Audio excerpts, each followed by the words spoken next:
because you hold the key. Oh, man.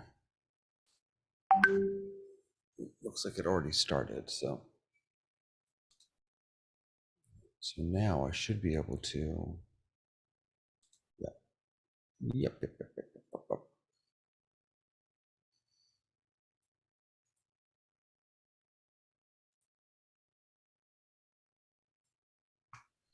Just make sure that's going. Do-do-do-do. It is going. All right. So I will pass you host. I'll go ahead and leave the countdown up and until it starts, and that's all you. I appreciate it. There was a request to talk about notes, which is active in this account. So, and I think most people probably have it now, and Clips also. So I'll try and hang around for the beginning of it. So, all right, sir. See you in a bit. Everybody'd like to see you. Oh yeah.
Love the music. Yeah, a fade out would be more subtle though. Nice fade out, David. Could flash the lights. It breaks over. It's nice to be in a safe zone, isn't it? Greetings, everybody. We're going to have a good interaction here on the Zoom Test Kitchen. David is sneaking out early. David, what's up? Yeah, I'm just saying it's the Jewish New Year tonight. It's our Christmas and Easter combined. So I'm heading out to lead services, but I wanted to say hi, and I was excited that we're going to play. Betsy pushed us to play with notes, and I just got mine last week, and Betsy got hers, and so we're playing with it already, which is pretty cool. I opened it up. I've not used it. Who else has used it other than Betsy? John, what do you do with notes? How do you control it? I think the phrase is I scare the bejesus out of my speakers because they can't keep up with us all. But I'm finding it really useful for if we have in Toastmasters, we have lots of little meetings, and I like to keep the meetings short. And so I get the secretary to put the action notes in that notes. So they are literally in everybody's face, visible. And if people don't like it, they can go and edit it. So I think for little things like that, it's really useful. Do you do any restrictions? No, I just look scary. That's the only restriction I ever need on Zoom to keep control. We all need our methods when they work. Is there any way to tell who's typing what? Yeah, if you mouse over, you can see little floaty things. See, I don't have that. I don't get that. Are you on Windows? Oh, when I just saw Tom. I don't think it may work perfectly, but this seems to be the idea. The only one I see, Tom's keeps popping up, but that's all I see. And I don't see, I saw somebody's name, but it was so faint that I couldn't tell who it was. The color was so faint. Betsy, do you use it?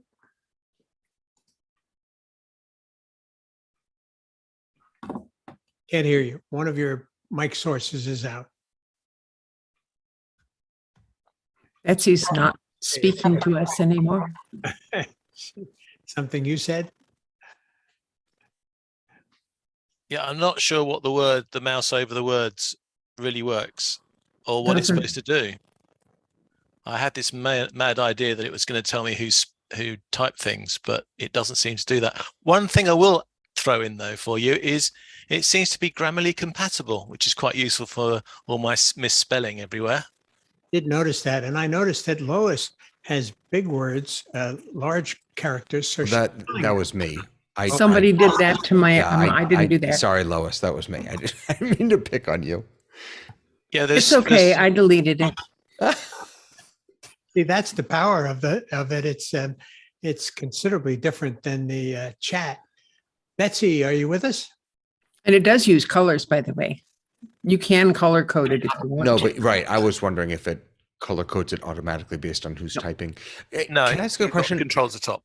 Yeah, Ray, when you did this, were you able to say who you could share the note with, or was it just blanket for the entire meeting? Oh, there's a lot of choices here to be able to control it, and not knowing, being a novice, I didn't know which ones I would use, and I don't know that I can see getting back to control at this point. I can do stop collaboration and make you all suffer.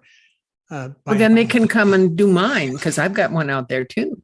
I mean, I'm asking because I could imagine this being an interesting sort of back channel communication for talent or for, co technical directors or whatever. But I wouldn't want to necessarily share it with everyone in the meeting. So Lois, we're in mine says Zoom Test Kitchen, personal meeting room. Do you have one that has your own meeting room? Your own? They both say Zoom Test Kitchen's personal meeting room, but I started a second one. I clicked that new button up there. If you go to all, you'll see two. things. Yeah, here's the, I see. here's Oh, up the, at the top, there's a left arrow. That'll get you there. right. So if you click up here in this top Yeah. left corner, and then you can click on new in the top right corner, and then here are the sharing, and then you can share it with individuals. So contacts, channels, or emails. You can share with the entire meeting, but you can't share it with individuals. That's what I was kind of hoping you could do. Like, co-hosts, share it with co-hosts or something like that. And then you've got the regular stuff down here. And if you look at those all or recent, you can see that these notes are supposed to have a life outside the meeting as well. Interesting. And interestingly, when I make a new note, I don't get the controls that David had. I don't know if it's because I'm not really? a host. Maybe that's because I'm a co-host. I'm on a Mac. I don't know. I'm on a Mac also. Maybe it's, Okay. am I a co-host? I don't even know. Yeah, I'm a co-host. That's interesting. Maybe that's why. Curious. So when we get done with this part, I do bring greetings from another group and with questions. So at some point I'll have asking your advice. But I like this notes thing. It's weird, but I like it. Yeah, it is. It's cool. We're all going to have to learn how to get the most out of it. And you saw I could drop in an image as well. Yeah. I do wish you could move that. You can't really manipulate that image or move it at all once it's in there. It's in line with the text, and you can just. So, I don't know if there's a way to. Yeah. I kind of wish that, like, I mean, whiteboard is so flexible. This feels, and maybe that's the point of it. It's more restrictive and it's more streamlined. It's easier. Maybe that's the point. And there's no learning curve. Right. Yeah, true. Yeah, good point. I don't see in the keyboard shortcuts, I don't see notes, opening and closing notes being one of the options yet. New keyboard shortcuts are coming soon, next week, I think. I hope it doesn't mess up the old ones. I put a link in the Discord about what's coming. In Discord? Yep. Okay. In the meeting notes. No, I put it in Discord, but there's a lot coming maybe on the 18th. Sometimes Zoom's shipping of these things slips a little bit, but they're targeting the 18th for a lot of UI changes, at least. Maybe not functionality necessarily, but a lot of UI changes that might make Zoom easier to use, the controls in Zoom easier to use. What's a UI, Frank? User interface. Thank you. So Lois, let's jump into what it is that you want. Okay. So I have some friends and they run a big meeting every day, and the Zoom controls changed recently when they got, we got new things. So it was that at the bottom of the Zoom window, at the bottom of the black screen, there were these little icons, mute and stop video and all that stuff. And breakout rooms was one of those icons. Well, now it doesn't show up unless you go to the three dots, or you have a screen that's big enough that you can make it really wide. If you've got a big enough screen, you can make it wide enough that eventually it shows up. But there's all these other things that, like notes. And so they wanted to find out whether or not it is possible for us to either change what those little icons are, whether we have or don't have certain things, or to reorder them so that breakout rooms are always there and the apps and the notes are, lower down in the hierarchy or whatever. So that was the first question. So let's address that one. As the host, I'm not able to move them around. And I don't believe you're able to move them around, although they do on the main Zoom screen before you go into a Zoom meeting, those home calendar icons can be moved. So I would suggest that they push it as a request, because obviously Zoom have the tech to do that shuffling around. They've done it before in another place. I think it's a really good suggestion, and I would push it. And maybe Okay. they would then consider allowing you to move those. But yes, you're right. There's so many new icons now that things like breakout rooms have just got shoved off the end because there's no room left for them. Right. Which is, sad. And breakout rooms is not one of the keystrokes that you have access to. You don't have a keyboard shortcut to get into that. So, all right. Well, that takes care of that one. I'm So going to offer us. you- Sorry, Mhm. I was just going to offer a slightly different opinion. One of the things about user interfaces is it's nice if they're predictable. If every time I joined a different host meeting and they're arranged in a different order, that would not be predictable. So I don't know if Zoom would embrace having custom controls mapped in different spots or not. They might say that's more challenging from a predictability point of view. Able to change it just for my use. But Yeah, again, that's a good point, Frank. The question then becomes, if I turn off something for a particular meeting, and whether it's in the meeting turning it off or before the meeting gets started turning it off, it's like, we're not going to have polls. I don't want to say anything about polls. Okay, does that make the icon disappear for the participants? Now, Frank's saying yes, John's saying no. Certain controls are always going to be part of a meeting, but other things are optional and they'll either be in the toolbar or not be in the toolbar. Mm-hmm. And John? I don't believe polls disappear because you can retrospectively, so you go into Zoom and reactivate polls. So if they made the button disappear, it wouldn't make sense. Well, I don't see polls as one of the icons right now on this. Yeah, because you're not in charge. That's what I'm talking about, is for the, so you're saying the hosts can see polls. The host can see polls all the time. Okay. All right.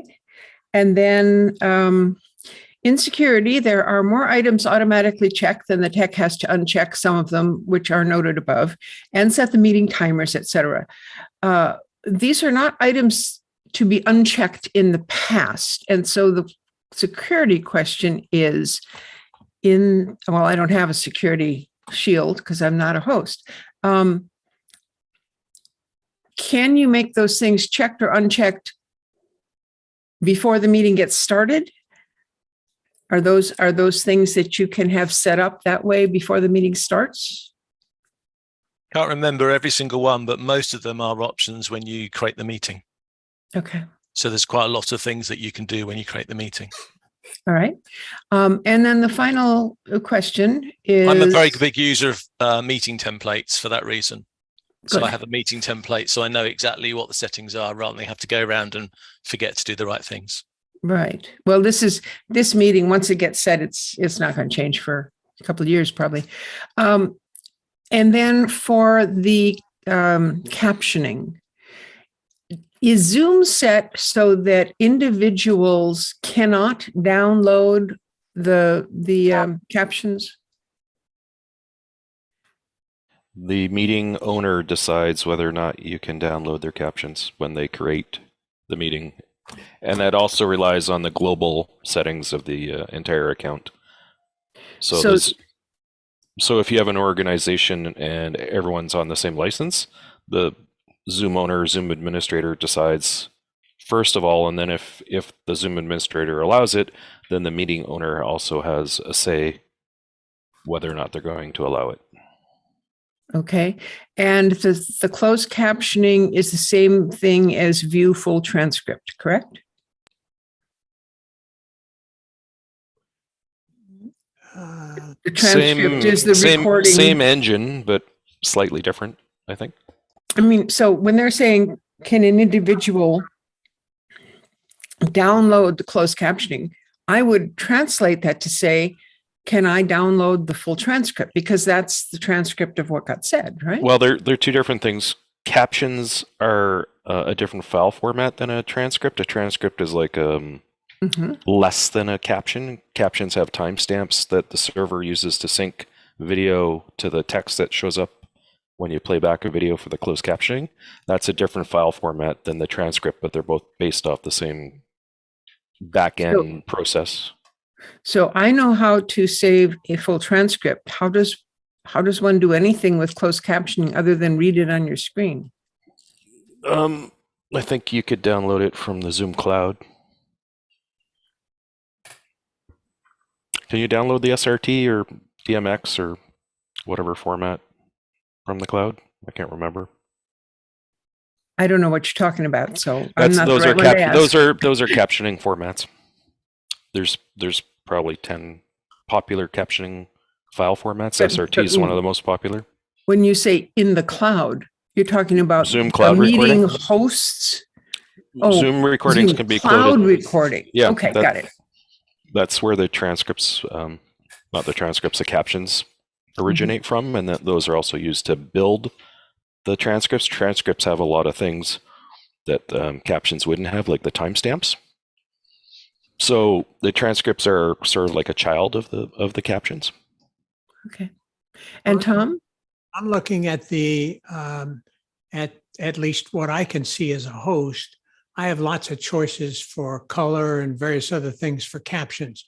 Is that am I setting that for everybody, or is everybody allowed to set their own? Usually for sorry, I see people putting their hands up. Usually for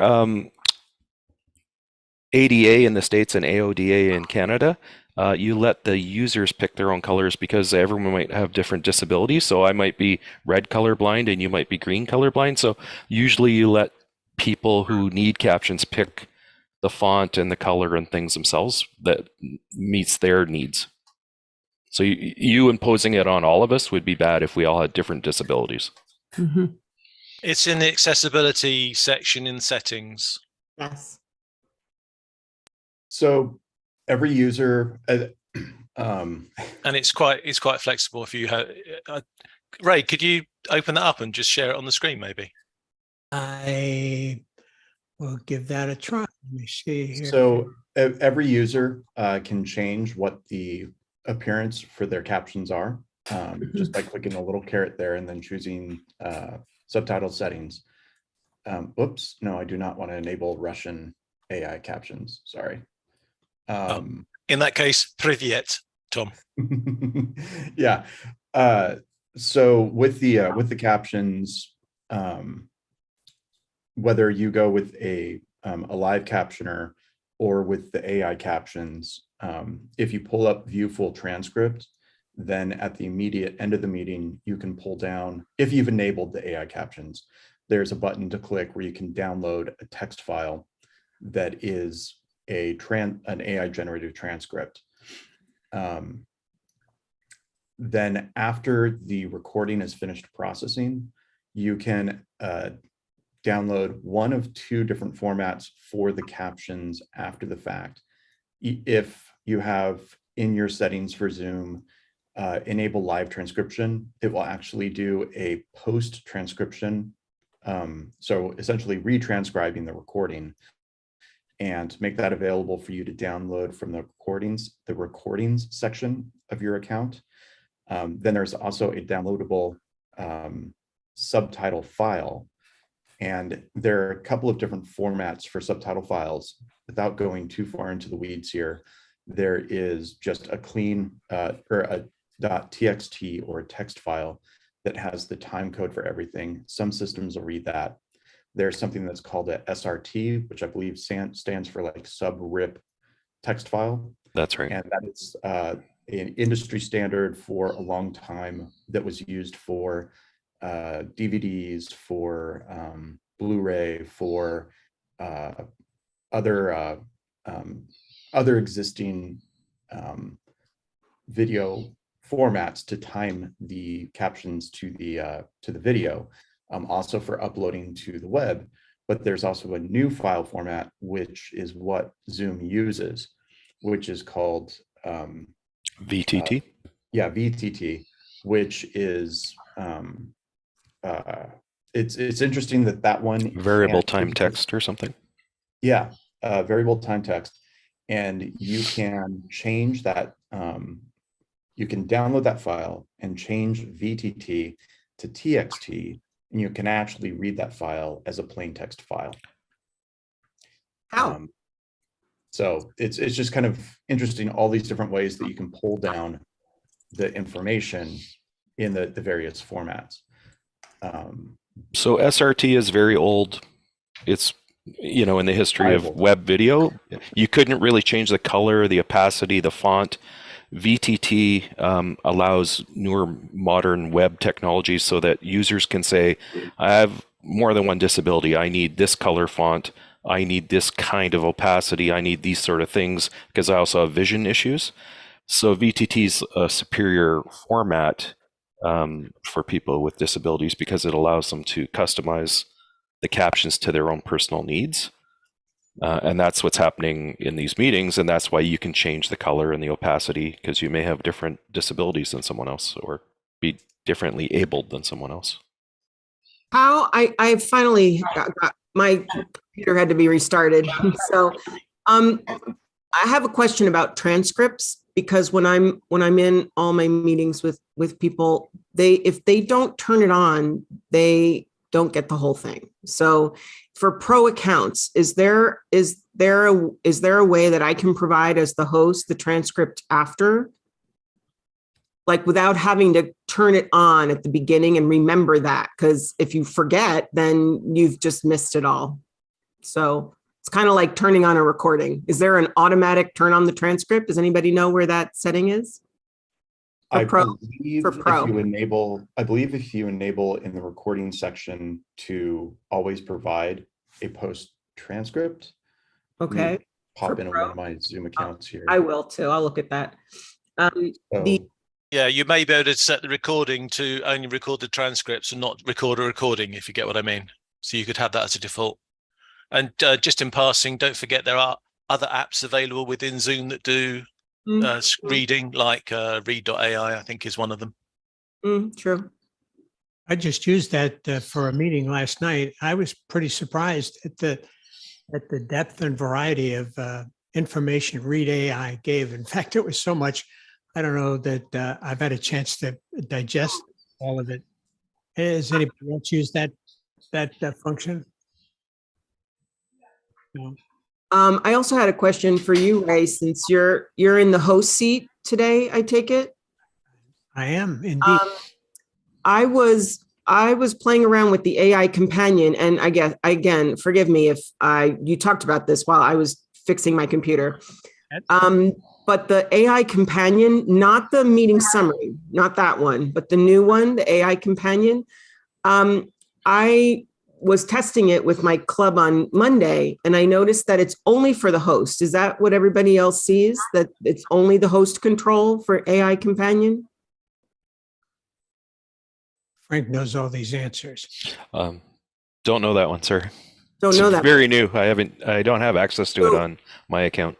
So Ray, do you have a button in your toolbar that says AI companion? Let me take a look. All right, thank you. It would have to be enabled in this account to play with. Right. That would be probably the issue.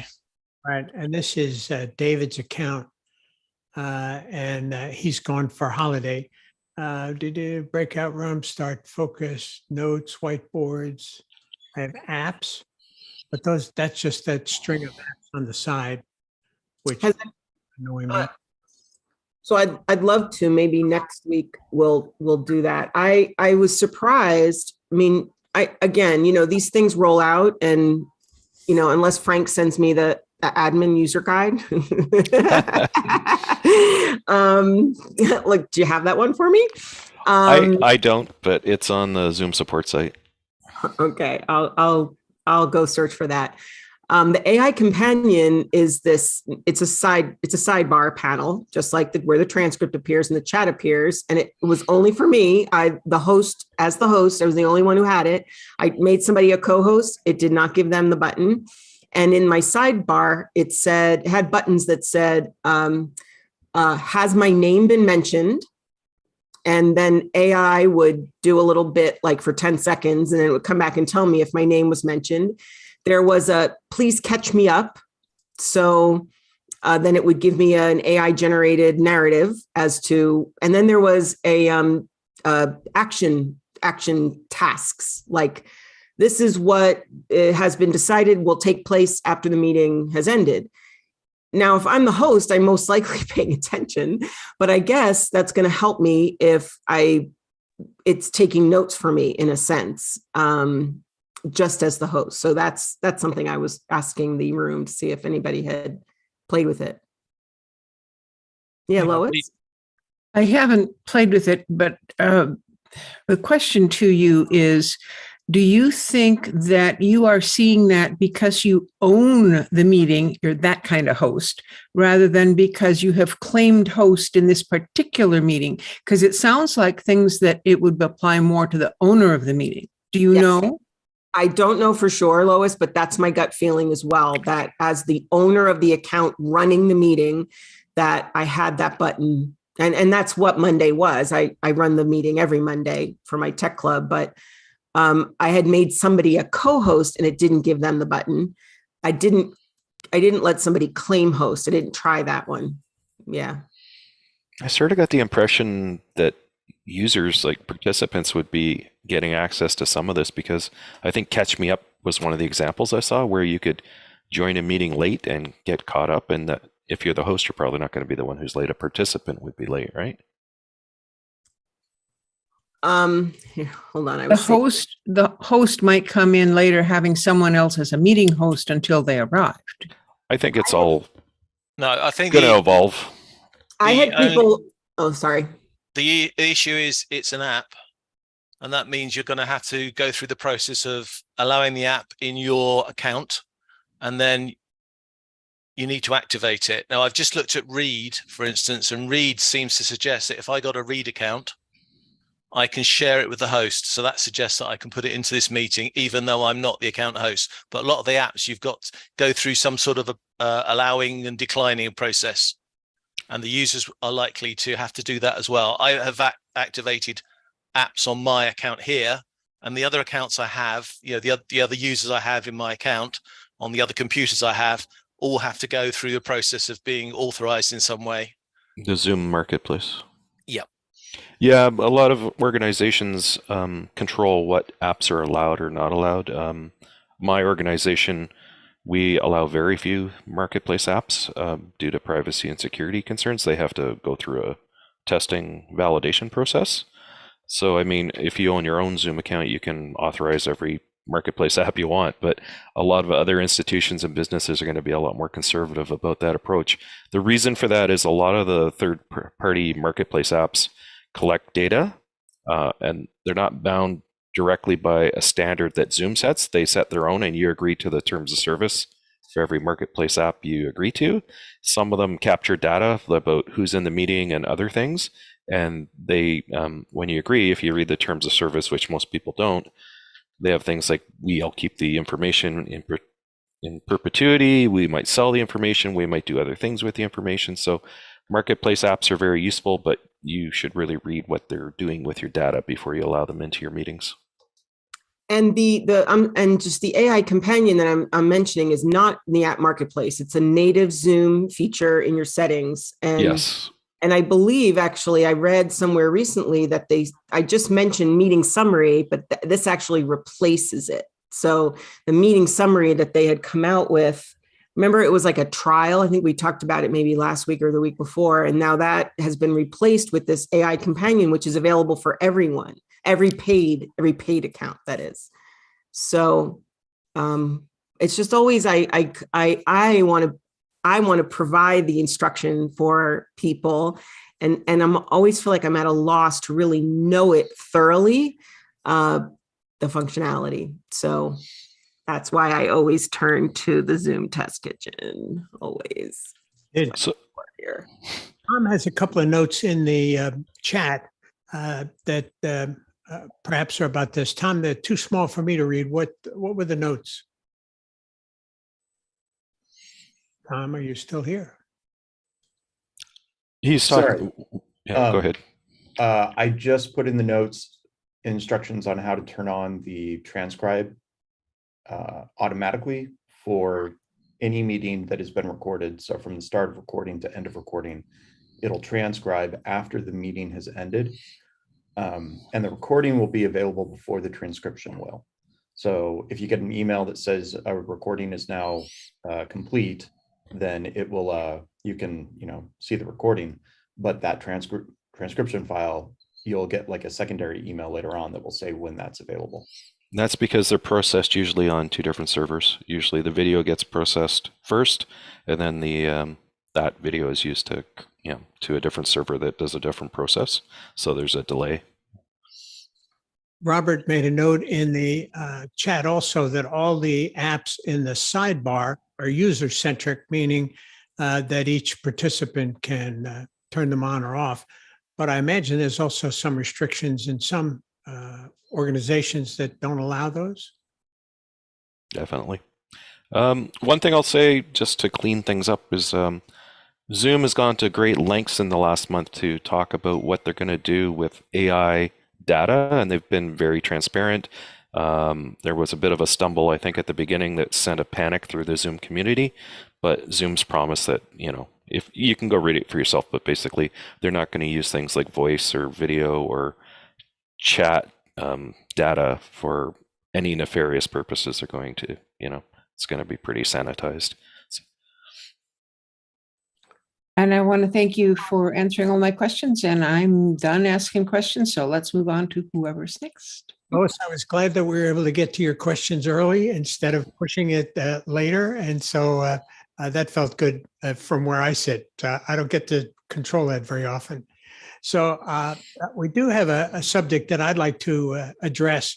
And Gerald is here, and he has a very successful event that is about AI, and it's very, very well attended. And it was hit by a lot of demons on this most recent one. And we'd like to learn from that. So Gerald, take the floor and tell us what happened. Oh, gosh. First of all, I want to say thank you to Zoom Test Kitchen people. I've been attending almost every week for about 6 to 9 months. And through attending, I met one of your members named Robert Sababadi in Poland. And he was able to coach me and guide me as I set up my first Zoom webinar. Careful what you say about him. He's on YouTube watching you right now. Oh, great. And so I've worked for 4 months with Robert, and we've had, we're doing our 4th event on September 21st. We have a lot of traction on LinkedIn about it, and we've got a good formula. And so I want to thank the Zoom Test Kitchen for introducing me to Robert. But yesterday I had an event that was supposed to be for a few hundred to a few thousand people on Zoom webinar, and Robert wasn't available, so I did it solo. And I have a high-end Dell Precision workstation laptop that has 64 gigs of RAM and lots of power, and it's perfect for Zoom. But it decided to do an automatic upgrade 20 minutes the computer 20 minutes before the event was to start. So this is a Windows update or a Zoom update? A Windows update, not a Zoom update. Windows update. Thanks for clarifying that. So I blame it all on Windows. And I know some of you are Mac users for a reason for that and so forth. But the update, because of the type of computer, took 45 minutes, which meant the event started 45 minutes late. And something happened in my Zoom webinar configuration. So there were people in the waiting room, but I couldn't let them in. I physically couldn't let them in, but Zoom automatically let 130 people in, but not the rest. But it was a disaster. So what I learned is to never to do a big Zoom event like that solo. And Robert has told me it's hard to be the host, moderator, and have multiple roles. And so if you want to see Robert in action next week, I'm going to put a link into the chat to our next event that we have September 21st, which is all about AI. And we've had really good speakers each month we do it. If you look in the chat, you'll see a link to the events page on LinkedIn. But the format is unique, whereby we have 5 speakers, and the speakers give a presentation inspired by TED Talks, which are 18 minutes long, and inspired by something called Pecha Kucha. Pecha Kucha is a Japanese word for chit chat. That means you give presentations that are short with 20 PowerPoint slides, talking for 20 seconds per slide for a whopping 6 minutes and 40 seconds. I give the speakers 15 minutes and have them PowerPoint, create a handout, a PDF of their content. And it's worked out really well. We get a lot of people that come back every month. Ultimately, I foresee needing a production team to take it to the next level. And you know, I had a big failure yesterday. It was a disaster. Ray was on it, and he noticed it and so forth. And I also had tech issues with 2 of my guest speakers where their audio wasn't working right, and so forth. So a big lesson learned from somebody that's new to Zoom webinars. Well, good. I felt we felt bad for you because we could hear you saying, "I can't let people in. I can't." Well, and we were already in. Happened, I don't know, but you learned a couple of valuable things that the veterans in this business know. Number one, turn off automatic downloads for anything on your host machine, even on your backup machines. Only give the backups to Zoom or whomever when you're ready for it. That's Number 2 is Robert's advice is excellent, as it always is. You cannot expect to be the host, the tech person, the everything else. It is just too much to handle. And a show that is as busy as yours, I would be surprised if you did it with less than 2 Roberts. But it's certainly a lot of 1 Robert is certainly more than 2 Rays. Yeah, Robert is doing the job of several people. So, we're learning as we go. But again, I hope none of you have the same experience. Well, but it was a good lesson for me. Well, we appreciate the update, and the 2 events that I was part of were excellent, content-wise, and you just took on too much, and I think you pulled the plug at the right time. You made up to everybody on the in emails, and it was worth doing. So, thanks for that update. I will take a poll here to see if anybody else here has had this problem. I haven't had this problem, but I do have, my company was called The Organizer. I retired a few years ago. And some of the things that people mentioned that are very useful. One is to have a checklist, to have. Oh, it's you changed microphones. We can't hear you as well as we heard. Sorry about that. Can you hear me now? Yes, thank you. So having a checklist is wonderful. It's a key thing.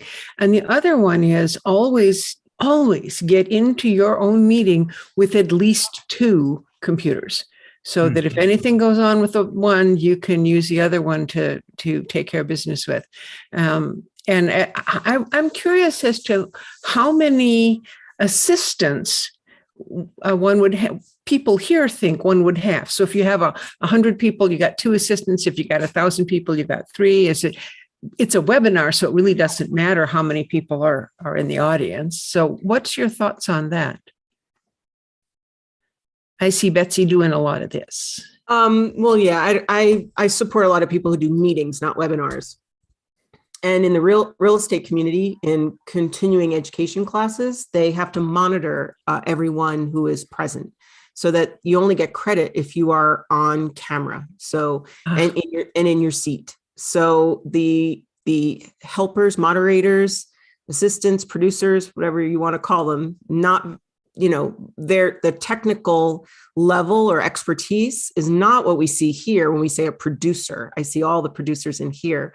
These producers are moderators. They know how to use the waiting room and mute and unmute and chat up someone privately so that they can tell them, if you do not follow these regulations, you will not get credit, that kind of thing.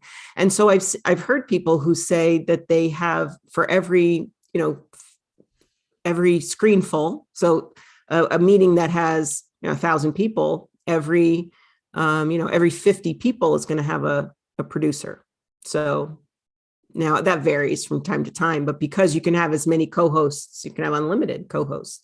At least I know people who have 70 co-hosts because of the size of the meeting. So that's why I was nodding. That's my expertise. But the Zoom is, of course, you can have people all over the world contribute to help you as a producer, and keeps a lot of freelance people busy. Anybody? My other thought with that too is that if, again, in Robert's world as well, where he's doing multiple languages, I would definitely have a co-host per multiple language as well, just to make sure that, you know, if there's any questions coming in that specific language, that somebody's having technical issues of some sorts, one way or another, that they're properly getting dealt with. He's also told us of nightmares of dealing with, because the translators hand off to each other, and sometimes on predictable schedules, sometimes not so. And some of them are more technically capable than others. And so handling, 6 languages is 12, at minimum 12 translators. That's a lot of people to handle over and above your audience and your clients.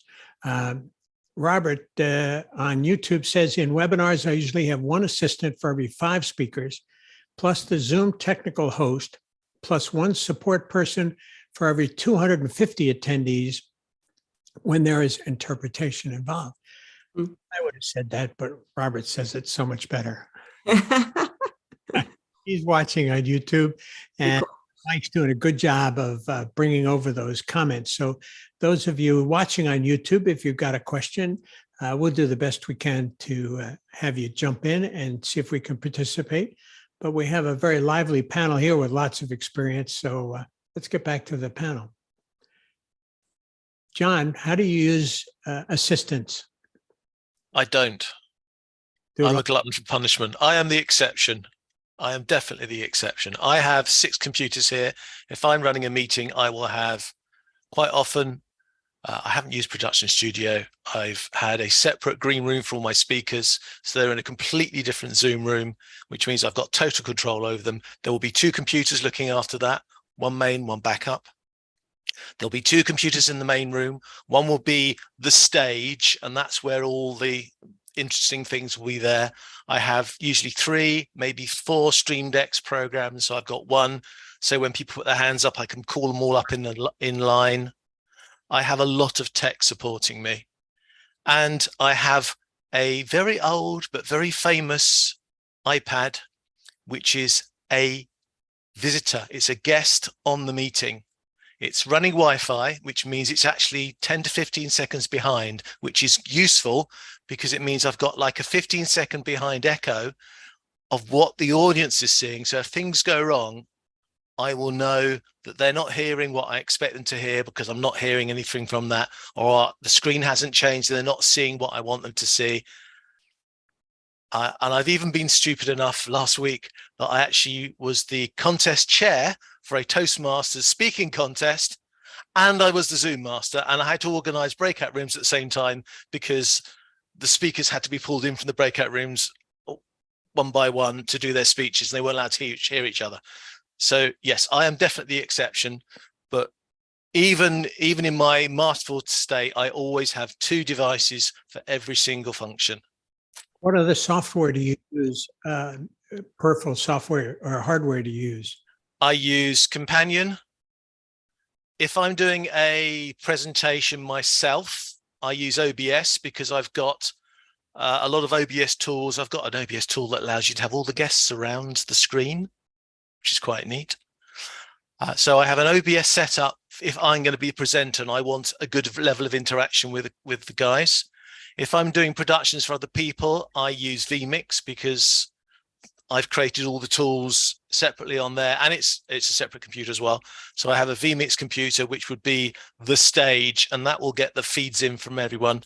Those that don't know me, a few years ago, I did in complete district contests for Toastmasters where we were running, I think the worst one we ran 6 stages, which were separate Zoom rooms.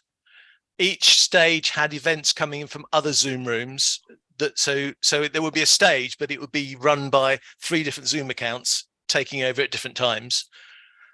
There were 31 Zoom people supporting me on that, keeping all the different Zoom events. And I just sat in the middle, feeding everything that I needed to the main stage. That was the most complicated system I've done. That's pretty scary.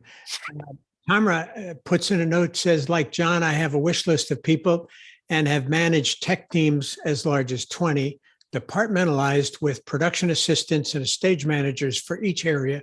But many of my events are just me, and if I'm lucky, one assistant. Tamara's been at this for a long time and is an expert at this from everything that Jeff's told me about it. Who else? Ray, the most important thing said there was departmentalized. The one thing that I learned from doing my big events was, if you're going to have a team of people, you're not going to be talking to them all the time. So you have to very, very clearly set out exactly which person is responsible for which problem. So if there is a mistake, or I could have used another word, but you know what I mean? There could be a mistake of any sort. You know who the person is responsible for taking that on. Because the worst thing that can happen is when there is a crisis and 3 or 4 people try to intervene at the same time. If you get a speaker who loses control on mics, for instance, I mean Mike the button, not Mike the person. And if you get people hitting the button going mute, unmute, mute, unmute, it's a calamity. So you must departmentalize exactly who's responsible for each job, so that when there is a problem, you know who's supposed to be looking at it and sorting it out. Well, I'm familiar with the departmentalized size. I come from broadcast television in one of these big TV trucks that you've seen with dozens of monitors and dozens of cameras and that kind of thing. But no producer or no director tries to do the whole thing themselves. They have very much compartmentalized. And while I hear everybody, all department heads, at least in my ear as I'm directing one of those, I very much count on capable people to fill each one of those roles and make the decisions before they come to me as a calamity. But somebody's got to be able to, either in Gerald's case, had to pull the plug, and somebody has to make those decisions. And you certainly have that. Scott says, are we excited about vMix's announcement of direct Zoom integration with up to 5 1080p inputs? Will this be a ZoomISO killer? There's a new topic. Yes, and definitely I want Scott to actually enlighten the group as well. But Lois, you did have your hand up. Did you have a question? I lost it, but I saw John was his hand up, so I decided I just faded to the background. All right, let's go to John first, Ray. Let's see. John, what have you got? Well, I was just going to talk a little bit, to follow on with the other John, because the state parks that we work with have the whole range. The electronic field trip with an interpreter ranger to a classroom is a sole operator. In a sense, they have a partner in crime, because typically it's the classroom teacher that they're working with. But at the other extreme, when we're doing our major events like World Ocean Day, we not only have multiple Zoom crews, but we have dive safety officers, because we have Zoom presenters underneath the water. So we have a very interesting chain of command to make sure that we're talking to the divers, and the divers can talk to each other without getting onto Zoom. So I think one size does not fit at all. But particularly with our events, with the state parks, we have, the field trips, which are one-on-one to a fairly safe environment. And so it's the ranger interpreter with the classroom teacher, and we're not too worried about Zoom bombing. When we do our public events where we're more open, then we not only have a team that is doing the call, but we really have a person whose sole responsibility is to deal with any issues. And I think, John, your point there is that when something goes bad, you want to know who's responsible for doing that. And for us, if a Zoom bomb happens on a event that was publicized by the California State Parks, the paperwork is a year's worth, even for the simplest offense. So I think it's important that you size your team to what you need to do, and we've been able to do that pretty well with the California State Parks. But just like with memory RAM, assistance is the number X plus 2. All you need plus 2. I'm not surprised. That's pretty. And I got to go take a call.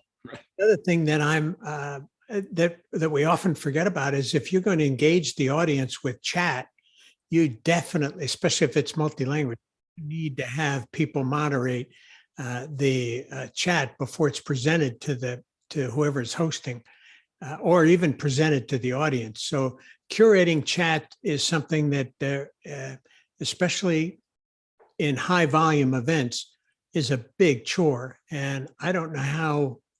I think with the QR code that they're using on office hours, they're starting to get a little overwhelmed with the questions. So, Ray, what you just said, I think wraps us right back around to where we started, because if you have someone in chat and then taking from that, putting into the notes the things that are appropriate for what the officers, I'll call them, to see, then you've got that division, you've got that control, and you've got the censorship that you need. It seems that would work, Lois. It seems like that's a good use of that. Who has had some good experience with chat moderation that we could learn from? John? I was hoping somebody else was going to volunteer as well. I have, I've got to remember this is going on YouTube, so I will be careful how I say these things. I do a lot of medical meetings. They are for doctors, and shall we say, for the sake of YouTube, our subject is mostly about women's bits. Would that be a good way of summarizing it? Those matters which YouTube would not wish to discuss. By the way, also makes the transcripts rather interesting when they use all the medical terms, because it can never make sense of that. So we get a lot of chat, and I would like to say that people should learn to use the Q&A more, but they never do.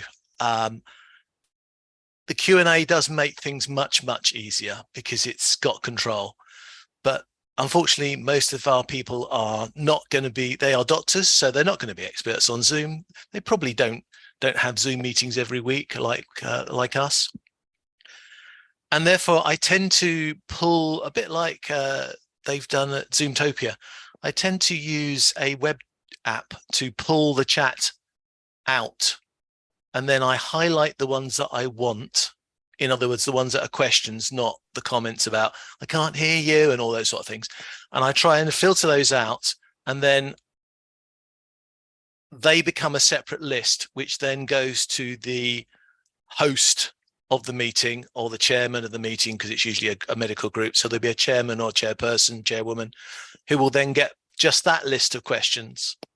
And I said about having 2 different Zoom rooms, this is actually where it's an advantage, because I try and get them not to go and look at what's happening in the main room, because it's just then a flood of comments. And I try and curate the questions, and then I give it to them on a web page, because I don't want to feed it back into the other Zoom. So we use filtering with a human to do a summary list of questions that here appears. I would like to think at some time that we'll be able to use ChatGPT to know what the questions are and go and find them for us, or something like that. That would be nice. We are uniquely capable here of having our own medical expert on Zoom. In South Africa, Hasmuth was shaking his head through most of this. Hasmuth, you are doing medical meetings all the time. How do you handle the chat and questions? We don't manage the chat through Zoom itself. So we either use Mukana or we use Discord. Discord. So all the participants are invited to join Discord so that they can communicate and continue the discussions on the medical themes. And then we obviously, depending on the subject matters, each different speciality that they can join and participate in. And the teaching staff are active on those channels as well.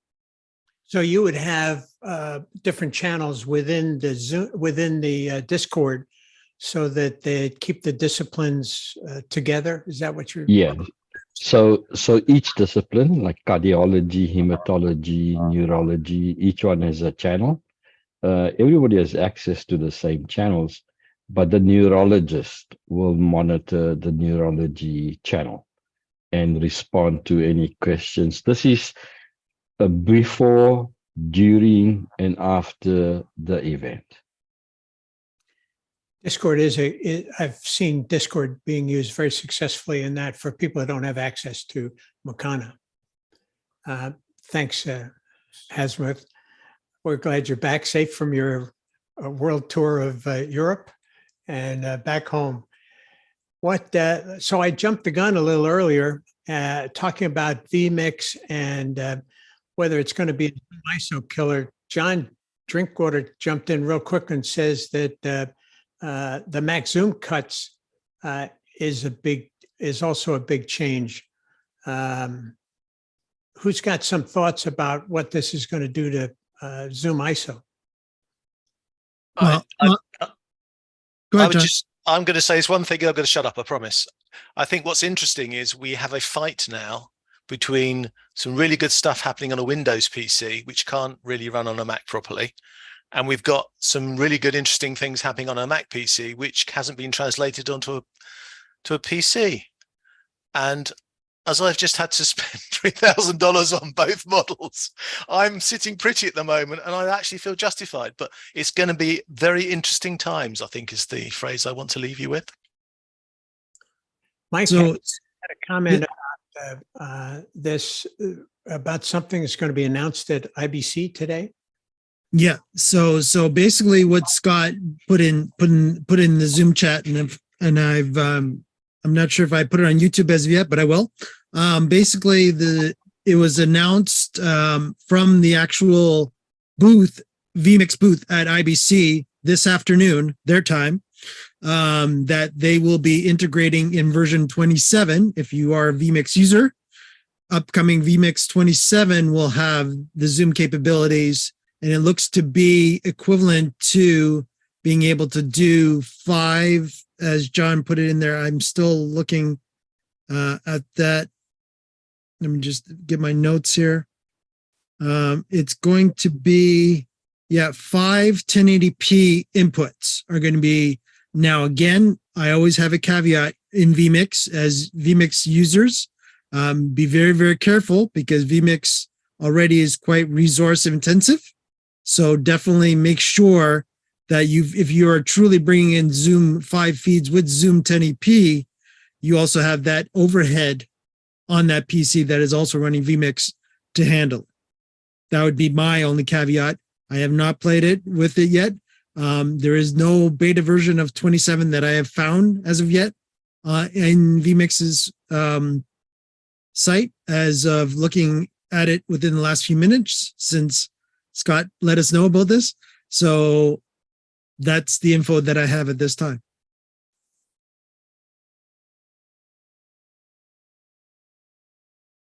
I'm sorry, Frank knows the latest. What's up, Frank? I just wanted to lower my hand first. I wanted to say vMix sort of got there first, but I don't know if that's true because Mimo's been doing it. I think really what we have to think about is Zoom's SDK is allowing all these different companies to start to tap into the power that ZoomISO used to have when it was just a standalone product. And that's due to, Andy and his team and their influence inside of Zoom.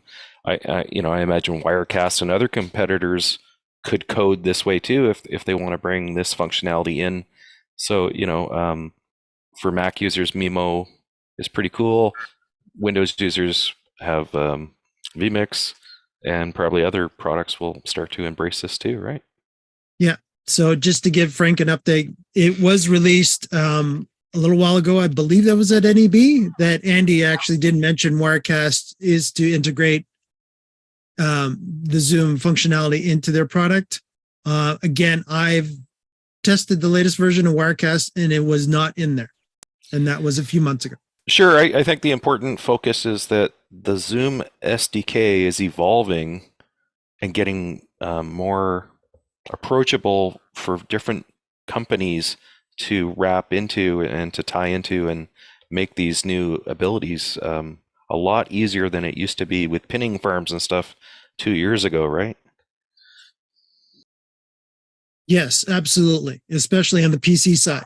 Because again, if you are strictly a PC house, or as John has now spent the thousands of dollars, as he let us know, he has now become both to utilize both ends of the spectrum and enjoying the new M1 and M2 chips on the Macs. So if you're able to do such, of course, but if you're a PC house, then of course you've been sort of limited because ISO and ZoomOSC have not been PC products. It's early days, though. I mean, look at what they've done with the Zoom Production Studio for webinars. It's completely inside of Zoom. You don't need any other software. And that's this year. What's going to be available in a year from now? What's going to be available in 2 years from now? Who knows, right? Like maybe Production Studio will come to meetings at some point, and you won't have to go outside of Zoom to do these things. Who knows, right? Scott has. Exactly. Yeah. Go ahead. Some of us talk about running two of the same thing. Scott, what is it that you run with vMix? Scott, you put it in the. Yeah, I'm here. So yeah, what I do is I run a ZoomISO session and get my ISOs that go through my Extreme ISO SDI, and then I use my deck link to send over the ISOs into vMix, and then I'll do my production in there. But I have my companion set up so when I make a little cut from one camera to the next, it does it both on the ATEM Extreme and in vMix. So, if anything happens with vMix, I can just quickly cut to just my ATEM where I'm kind of cutting the same show. So it makes me feel better that I'm also recording there as well.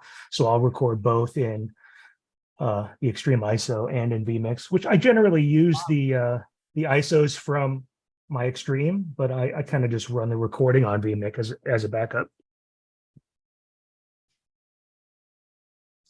Backup. That's for sure. Mm-hmm. What else? That's for sure. Yeah. What else? And Gerald certainly experienced that. I felt so bad for him. And yeah. He was even yelling, "No, I'm in webinar. I'm not supposed to be in webinar. It was just, I felt so bad for him." Yeah. Again, the rule that I've always done, especially, and again, in the vMix world, this has been prevalent for many, many years through all the different versions of vMix.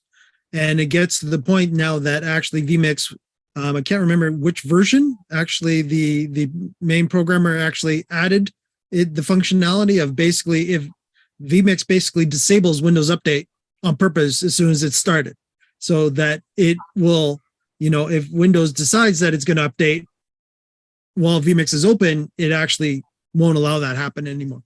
But again, if you're just using Zoom, of course, Zoom hasn't taken that in consideration because, of course, it's just a client. We're not in the production world.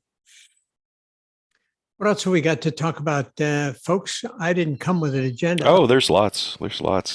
I'm ready for a Mac upgrade, computer mix, trying to figure out what I need. What do we suggest for Tom? Really depends on his budget and his needs. what's good for me may not be good for him, right? Need to know more about his use case.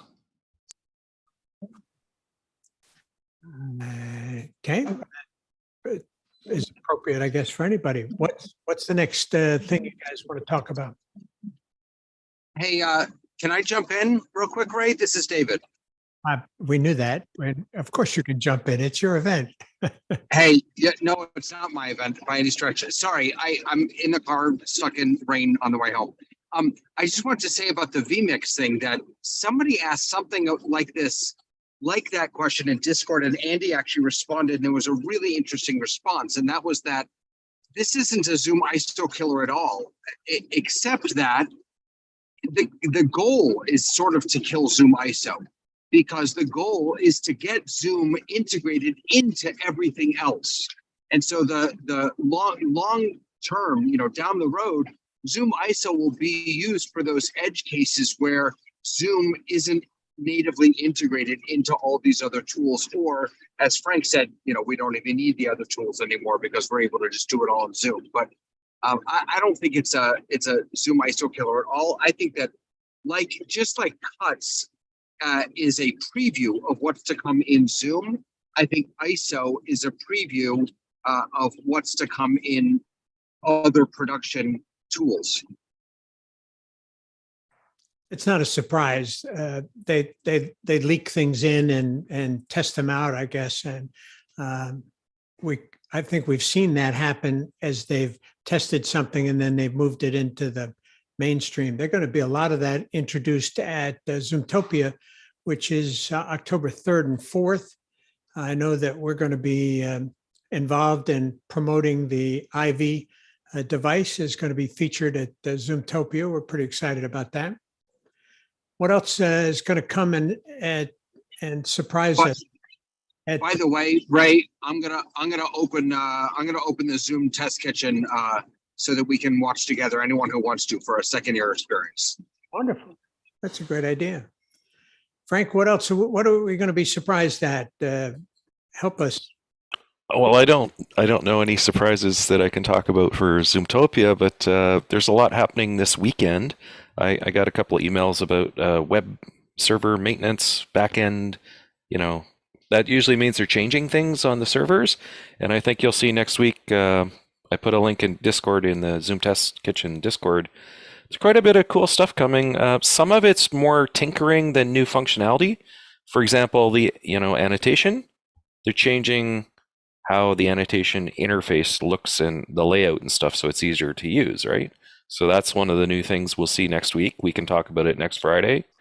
Q&A is changing the way it works, not necessarily what it does, but how you interface with it. The side panels where they pop in and pop out, that's going to have additional functionality and work a little differently. Closed captioning, translation, all those kind of things that are all sort of related but very confusing for people are all going to be sort of nested in one cohesive menu. So that interface is changing a little bit. You know how we're always talking about if someone shows up late to a Zoom meeting, they can't read the text in the chat that was there before they show up, and you always have to repost stuff. Now it's going to be there for everybody. You'll be able to see everything even if you show up half an hour late. What else is happening? Webinars getting multiple URLs, and if you use the webinar resources, that's where you can populate content in advance of a webinar so that when people show up, there's resources they can download or look at, so that's going to have some changes. And then there's a whole bunch of other stuff. It's too much to discuss right now, but team chat, mail and calendar is going to have changes. If you use Zoom Phone, there's going to be a little bit of changes there, and a whole bunch of bug squashing is going on. So there'll be lots to talk about next week.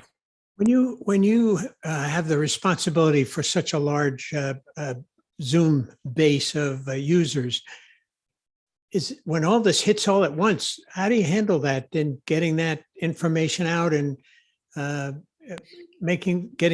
first of all, deciding what you're going to allow in, but do you spend any effort in educating your populace to? Oh, definitely. But I don't do it all by myself. There's a group of us. Yeah, we sort of we control what new like. There's two kinds of Zoom functionalities. There's some that are core functionality you can't block, like they're coming and there's nothing you can do about it as a Zoom administrator. And then there's other stuff that you can decide to turn off or on. So the approach we take is 3 times a year we introduce new functionality, the stuff that we have a choice about, and we evaluate it and we decide which stuff is useful for our group. And some of it we don't turn on for various reasons, and some of it we do turn on, and some of it we force on and we lock it so you don't have a choice. Some of it we lock off, and some of it we leave it up to the user. But we have big debates. We have weekly meetings about new Zoom functionality and how we're going to deploy it during those 3 times of the year where we deploy changes. You do it in a group meeting? How you do it? Yeah, we have a governance team, 3 or 4 of us who get together, and we decide, we test it. If it's possible to test it in advance, we try it ourselves. We read about it. We also have account reps because we're a big enough consumer of Zoom licenses that we have an account rep. We get sneak previews and different things. That's how I get inside updates that regular people wouldn't get, but I can't talk about them until they're announced. But yeah, we try to test what we can test, and we decide what's useful for users, and some of it we withhold and some of it we promote. And then we have newsletters we send out, electronic newsletters. We have a website. We have all the support mechanisms. We hold workshops and stuff. So yeah, we try to train our user group and keep them up to date when there's new functionality we think that's beneficial to them. That's a big task. Is there a group of administrators with groups your size that you guys get together and talk about, or do you do that in the Zoom structure? So I don't know if people know this, but Zoom has things like groups. And we don't do this, but if you have Zoom groups, you can give people sort of like administrative control of those groups. So let's say all the nursing department, you might have a Zoom nursing group, put all the nurses in that group, and then have a Zoom administrator from the nursing group who might have some control over how their group works differently than, let's say, the X-ray technicians or something, right? So in your own, there's various banking or whatever industry you're in, you might have subgroups with sub-administrators, but in our situation, we administer everything on behalf of everybody. John, you had something you put. Let's see. Here's something from Robert. I like to see Zoom Production Studio in the cloud. It's interesting with all the ISO possibilities. And John, you had an interesting story about a calendar Zoom meeting. Tell us about that. Yes, I had a meeting this afternoon. It was booked last night, so this is a very recent meeting. It was a Calendly invite I sent out to somebody. He then used Calendly to automatically book a Zoom meeting with me. And when I went into the meeting, in the participants list, he was down as not joined. So it had picked up the fact that he'd been booked to be in the meeting, and it put him in as not joined. I've not seen that before. Maybe it's because I just invite people, but I do have invite lists, and I've never seen somebody end up as a not joined on an invite list before. It's a feature. It's an undescribed feature. We all look forward to those things.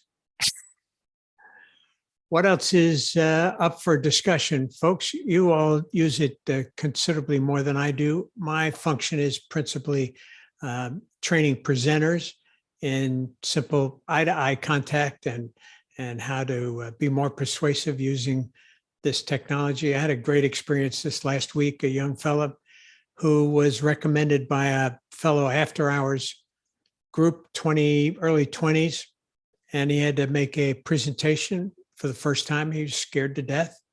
Gave him the pointers, had a nice session with him, and he got an attaboy, and is he's going to be presenting that to the senior vice presidents and vice presidents group in next week. So I consider that a success.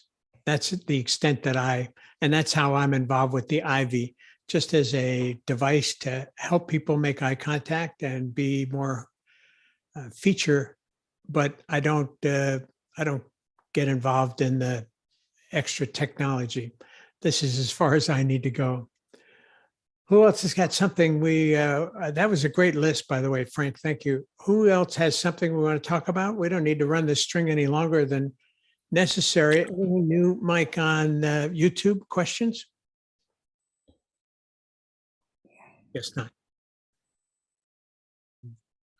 No, I've been looking at the different questions and such, and there are currently no questions. And of course, if you are on YouTube, and I know you're a few seconds behind, but if you do have any other further questions for the group that is here, by all means, let us know.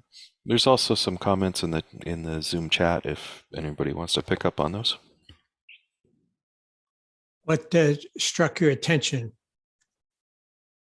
I'm looking back at them. I don't see that we skipped anything, did we?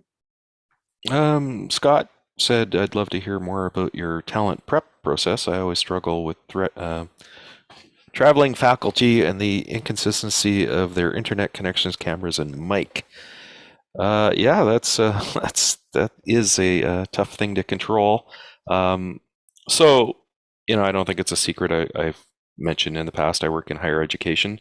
So a lot of the stuff happens in people's offices or classrooms where we have an IT department that takes care of internet and that sort of thing, right? And computers and images. So, the IT department keeps everyone's computers working pretty well, but everyone has their own personal computers and they like to work from home, and then they're on their own networks, or they're in hotel rooms or they're traveling. That's always a nightmare, especially for the less techie people. We give best practices. Some people really listen well to our best practices, and other people ignore us completely and fly by the seat of their pants, just like everything else in technology.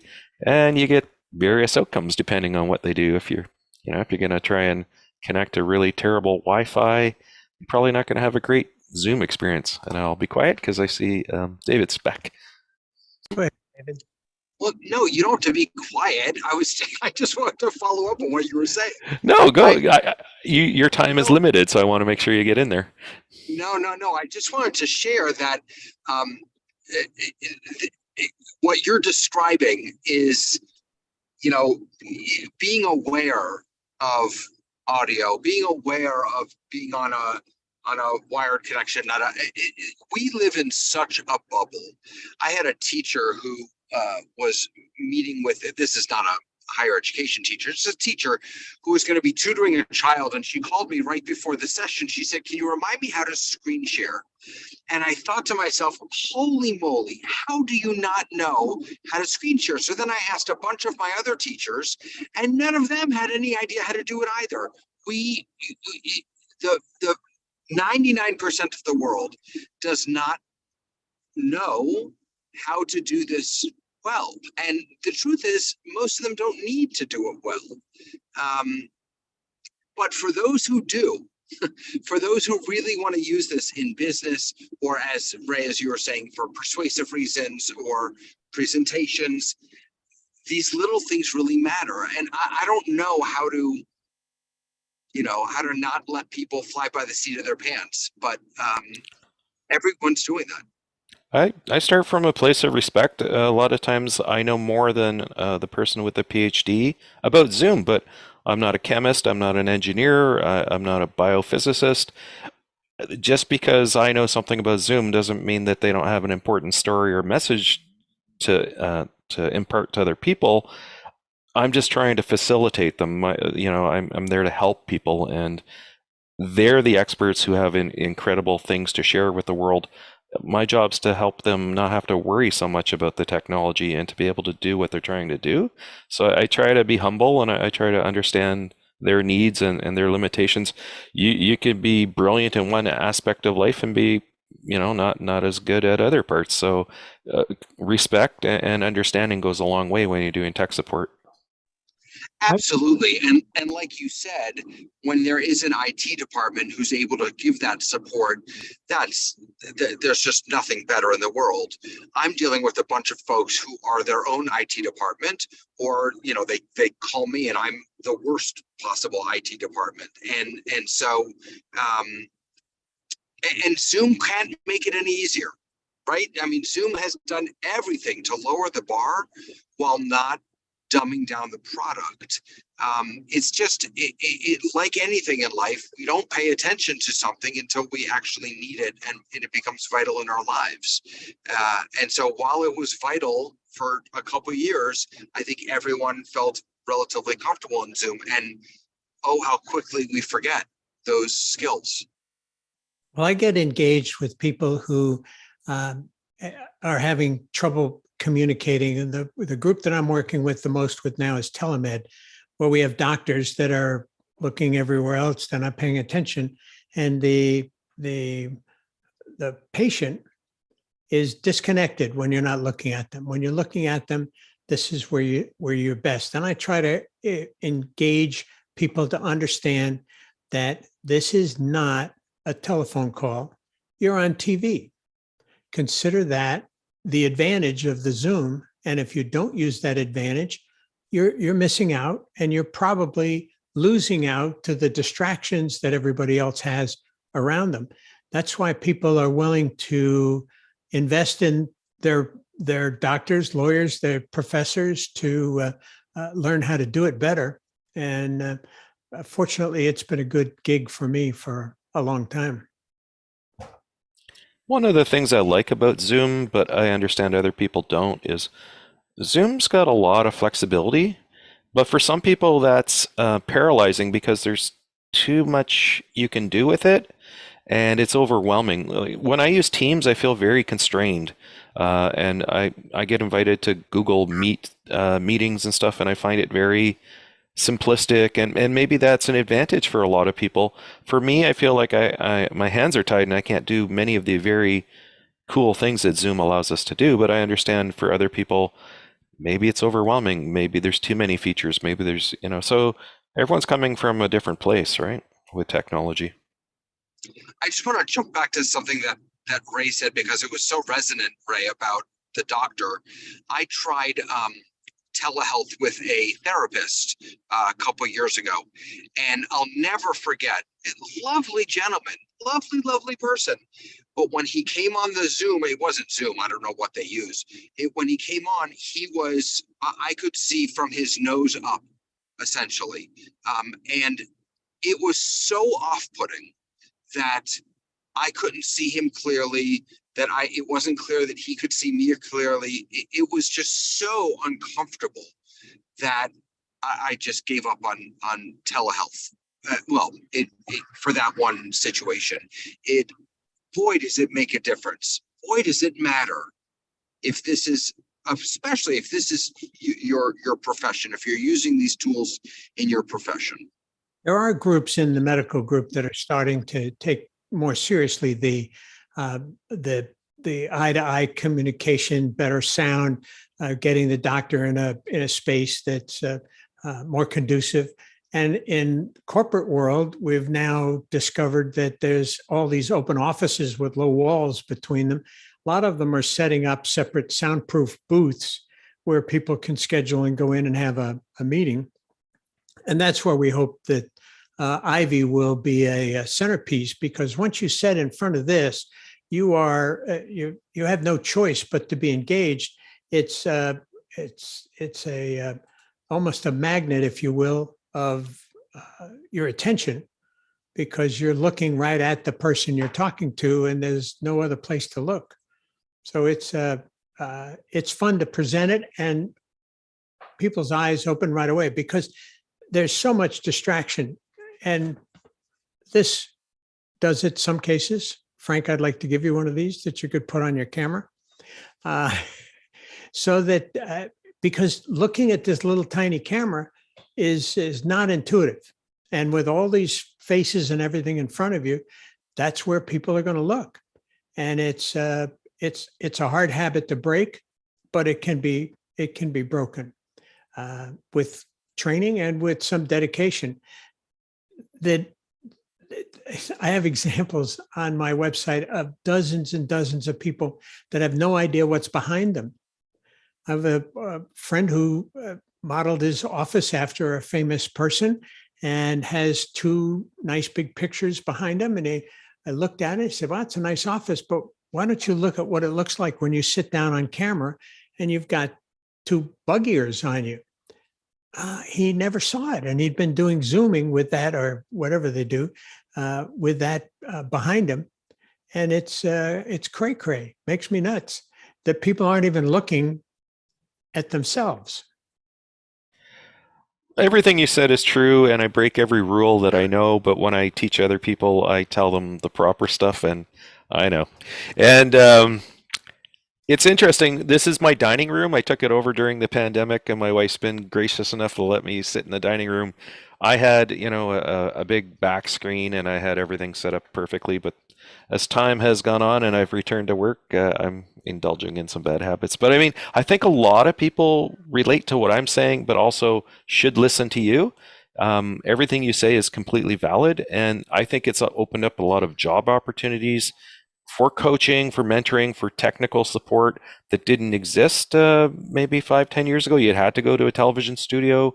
Now it's sort of a hybrid situation where people still need this sort of concepts of broadcast production, but they're doing it independently in their homes and they have no idea, but they have important stories to tell and information to relay, right? So, and you do as well. If you would just make a slight, I know. Right. I But Frank, when you're at work, you're not in your dining room and on a Zoom like this. I'm sure that you look different. You yeah, definitely. Yeah. I've given up. This is a Friday. This is a lazy Friday afternoon. This is my Friday afternoon fun. This is the best meeting of my week. I love coming to Zoom Test Kitchen.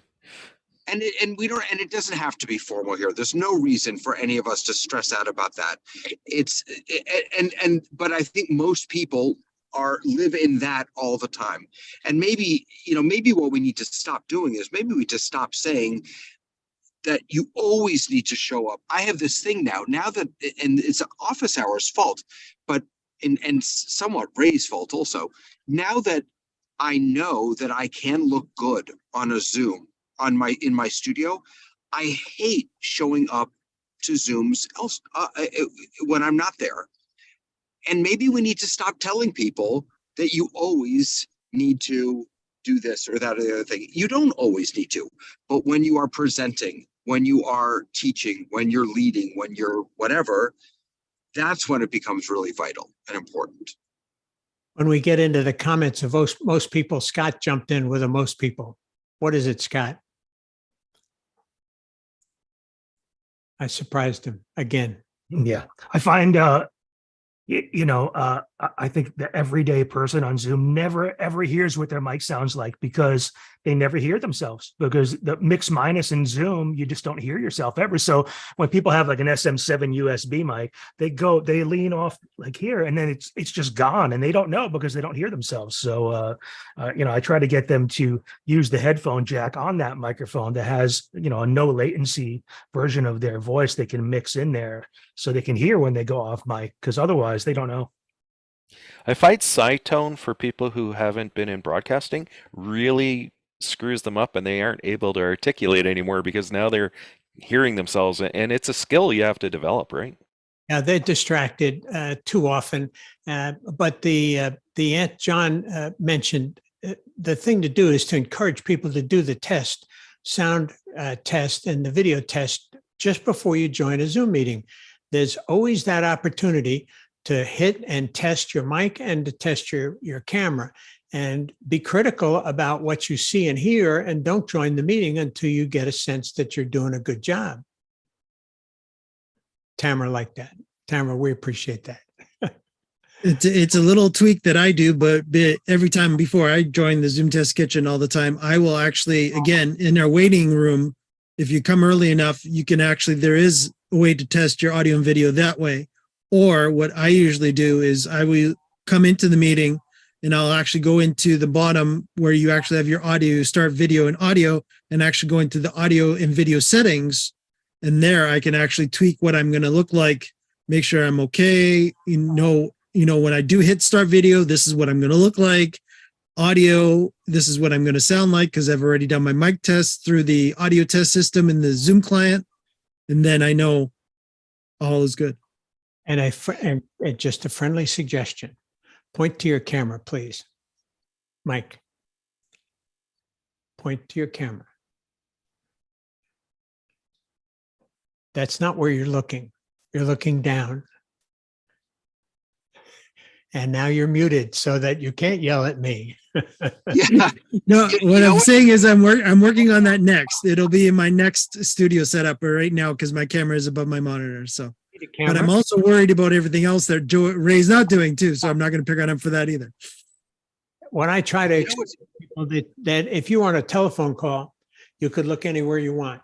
Just because there's a video source here, just say, well, I'm just going to look at that.